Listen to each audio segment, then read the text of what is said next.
ever feel like, well, almost held hostage by your kid's screen time, you know? Right. Like the second the Wi-Fi drops, Oh. you're the bad guy. You're the bad guy, right? Like the end of the world, It's right? like the worst thing ever. Exactly. So, I think we can all relate to that a little bit. But, what if instead of this constant battle, we could figure out a way to make screen time healthier for everybody in the family? Right. I think that would be like the dream, wouldn't it? It'd be amazing. So today we're diving into some tips to make that happen. Yep. One of the first things, and I feel like everybody says this, right? Like, Yeah. set clear limits. Right. But I mean, how do we actually make that happen? So much easier said than done. Right. It is really difficult. And I think that instead of maybe focusing so much on a really hard number. What if we try shifting our thinking to be like a screen time budget? I like that. Yeah. Because it feels like, we teach kids about managing money. Right. So it's kind of taking that same idea and applying it to their time, right? Yeah. And that's really what it is, right? It's their time. Yeah. And it's helping them learn to manage something that's really valuable. And I think that's a really good point that you bring up about it being more flexible. Yeah. Because if you set a hard and fast rule, it's like... No, it's the end of the world. Right. It's like World War III. Right. Exactly. And it doesn't give you any wiggle room. Yeah. Right. So if you think about it like a budget, maybe we can have a little bit more on the weekends or, Right. whatever that looks like for your family. Yeah. But it is so crucial to have those limits because of the impact that it can have on a child's developing brain. I don't want to sound scary or anything. Right. But the research really shows that if they have excessive screen time, it can really impact their attention span, Makes sense. how they sleep, Right. even the way that they're processing their emotions. Wow. So it really is about protecting their development. Yeah. It's not just about like getting through the next meltdown. You know what I mean? It's like we're talking about long-term stuff here. Exactly. Yeah. Long term. And I think that leads us perfectly into our next tip, which is offering alternatives. Oh, okay. Right. So this is where I struggle. Oh, yeah. Because how do you make, like, I don't know, building a pillow fort as exciting as, like, Minecraft or something, Yeah. Right. Right. And it's so hard because the screens, like you were saying, it's like they're so stimulating. And I think that it's not about competing, right? Okay. You're not trying to, like, be more stimulating than the screens, but it's more about rediscovering the joy in other activities. Okay. And it's amazing. When you start to pull those things out, you're like, oh, yeah, I used to love to do this. So 100%.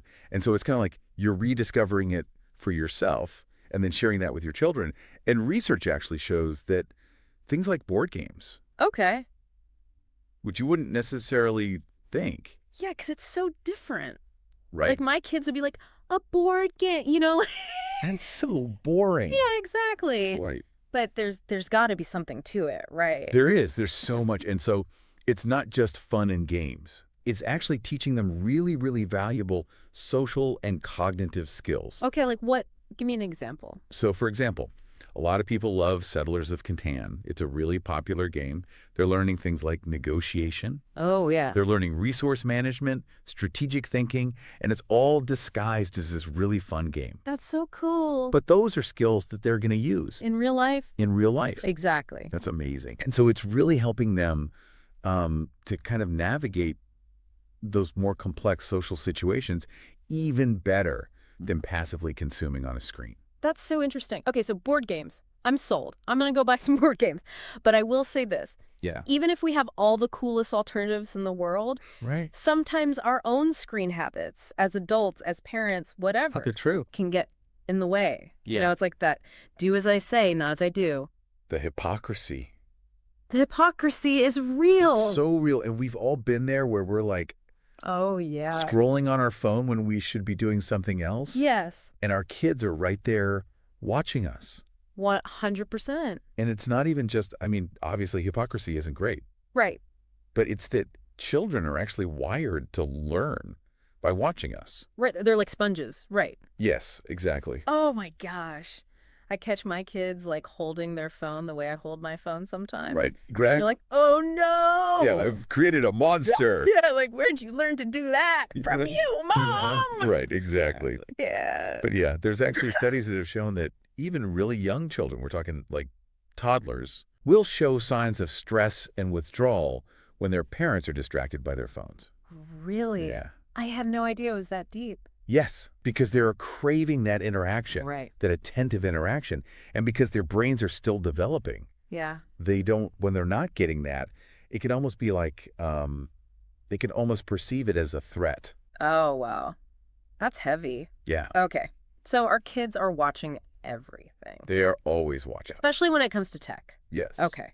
Which is why this next one I think is like more important now than ever. Yes. And that is creating tech-free zones. yes. I love the idea, but Yeah. is that really possible, like in our world? I think it's more about, I love the way you put it, tech-free zones. Yeah. But I think it's less about it being a physical zone and more about being very intentional about when we're using our devices and when we're not. Okay. So it's more about like being intentional with our time.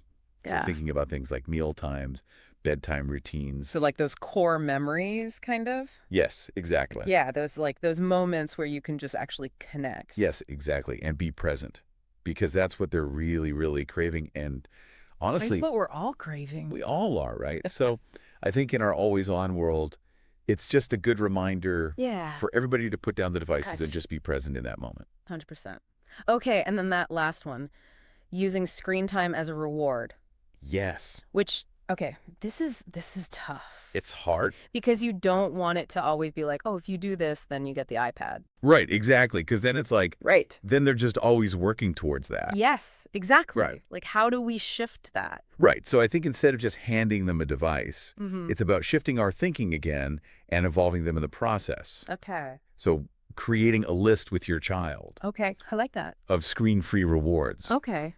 So maybe it's, if you do this, Yeah. then we can go on a bike ride, or we can go get ice cream, or, Right, so it's something that you guys can, like, connect and do together. exactly. It could be an outing, Yeah. extra playtime. Yeah. Maybe they get to choose what's for dinner. Oh, that's a good one. Right. Because then it feels like there's some buy-in, too, on their end. Exactly. Exactly. It's not just me saying, here's the reward. It's like, we decided this together. Exactly, because what it's doing is it's helping them to shift their thinking of it not being a right to have screen time. Right.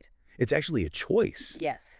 And so I think that's a really big thing that we can do. Yeah, it's a choice, not an entitlement. Exactly. Yeah. It's a privilege and it's a choice. So It makes you really look at it differently, for sure. it does. I mean, so it's not that screens are bad, No. right? It's just how we use them and how we incorporate them That's into our all. family life. Exactly. So it's all about finding that balance yes. that works for everybody. Yes, finding that healthy balance.